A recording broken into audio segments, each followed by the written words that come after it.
आप देख रहे हैं रफ्तार न्यूज चैनल। सबसे तेज सबसे आगे हम आपको बताते चले, दिल्ली के जंतर मंतर पर आए दिन हो रहे हैं धरना प्रदर्शन केंद्र सरकार के खिलाफ।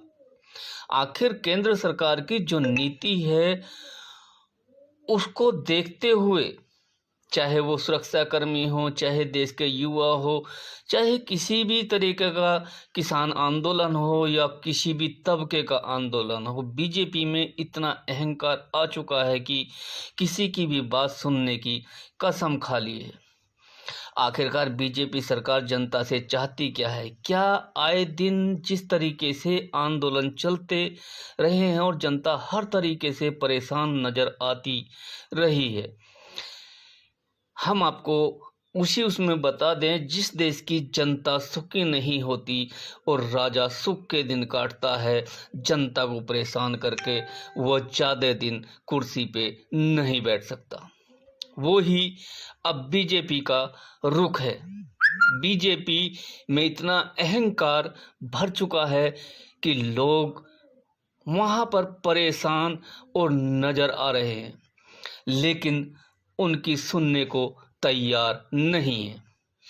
चाहे कोई भी आंदोलन करे, अगर ज़्यादा लंबा आंदोलन चलता है तो सरकार इस तरीके के आरोप उन लोगों पर लगा देती है कि हम उसको बयां नहीं कर सकते। सरकार के ही नुमाइंदे।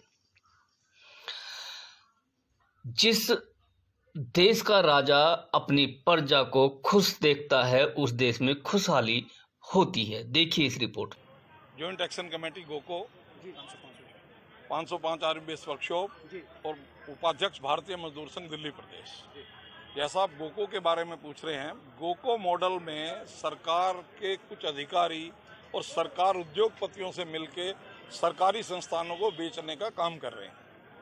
मैं संघ परिवार से हूं, मुझे कहने में कोई संकोच नहीं होता है बिल्कुल भी कि सरकार इस समय दिशा विहीन हो चुकी है और इसको अंकुश लगाने के लिए भारतीय मजदूर संघ ने अपना पूरे देशव्यापी एक आंदोलन छेड़ा है।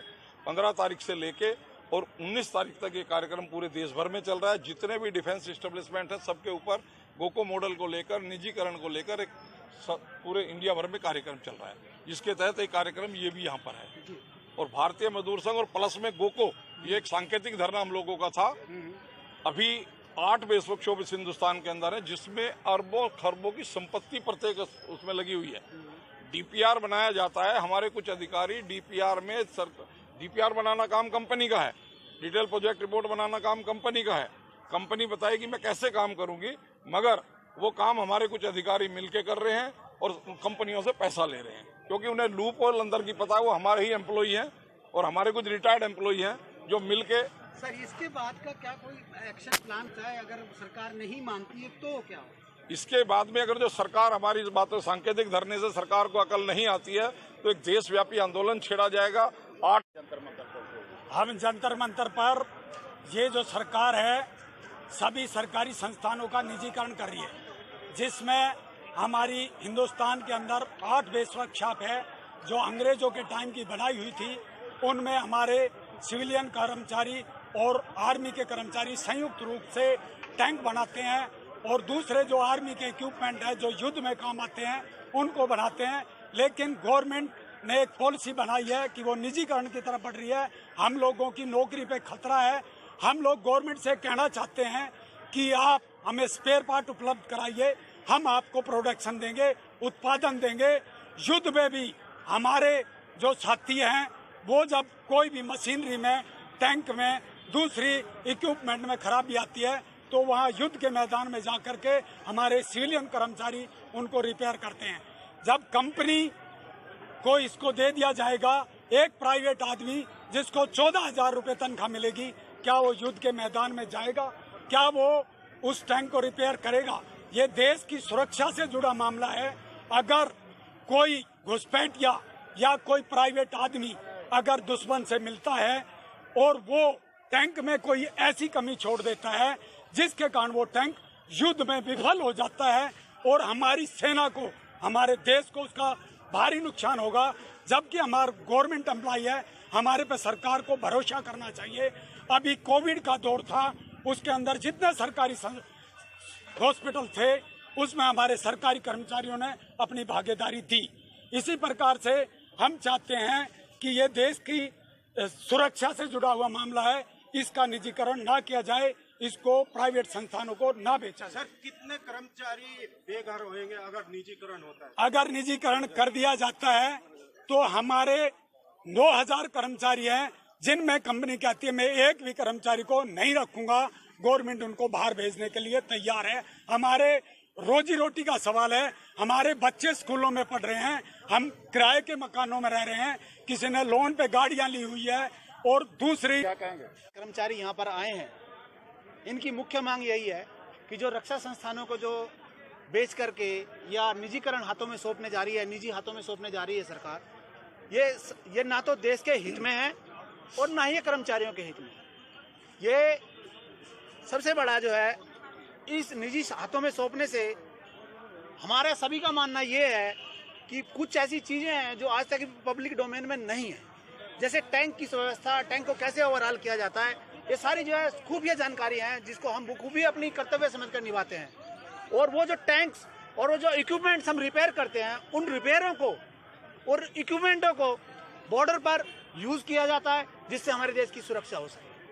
हमारे फौजी साथी, सैनिक साथी उन इक्विपमेंट को चलाते हैं, और लेकिन सबसे पहला फायर यदि हम टेस्ट ट्रायल करते हैं तो हम सिविलियन कर्मचारी करते हैं। आज मौजूदा सरकार ये ईएमई की 8 बेस वर्कशॉप हैं जो रक्षा मंत्रालय के अधीन में हैं, उन 8 बेस वर्कशॉपों में गोको मॉडल को लागू करना चाहती है।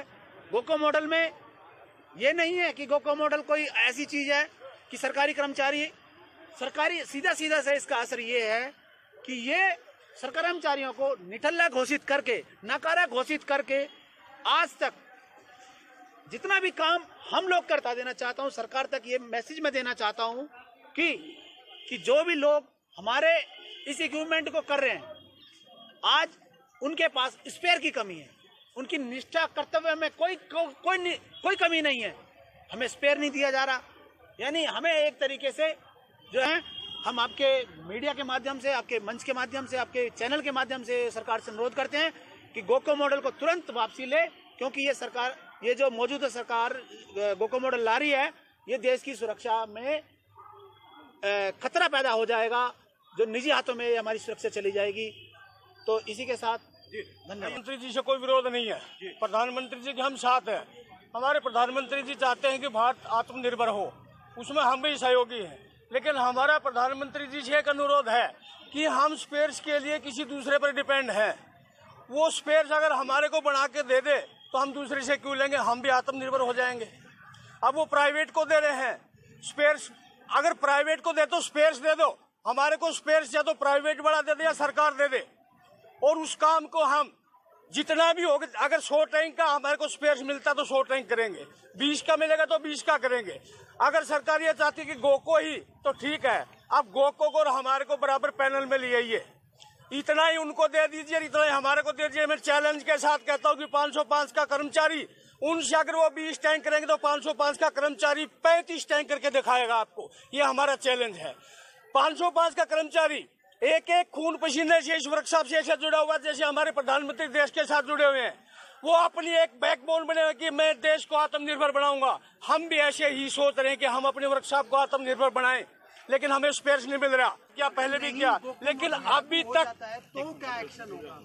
अभी तक सरकार ने, हमने जो ज्ञापन दिया कोई भी बात नहीं सुनी है। आज भी हमने ज्ञापन दिया है। आइए सर, भूपेंद्र जी। मुख्यमंत्री जी, ये ऐसा क्यों आप लोग अपने भाषा भी चेंज कर रहे हो? कठपुतली इसलिए बोल रहे हैं, मजबूरी में बोलना पड़ रहा है, क्योंकि जो मुख्यमंत्री है, हमारी दिल्ली में बहुत बार मुख्यमंत्री बदले, चेंज हुए, पर ऐसा मुख्यमंत्री हमने पहली बार देखा है जो केंद्र सरकार से एक 60 गार्ड बनाकर कुछ नहीं बोल रहा। आज देश में, दिल्ली के अंदर लोकतंत्र की हत्या हो रही है और वो शांत बैठा हुआ है, तो ऐसा काम कोटपुतली ही कर सकता है, ना कि कोई मुख्यमंत्री कर सकता है।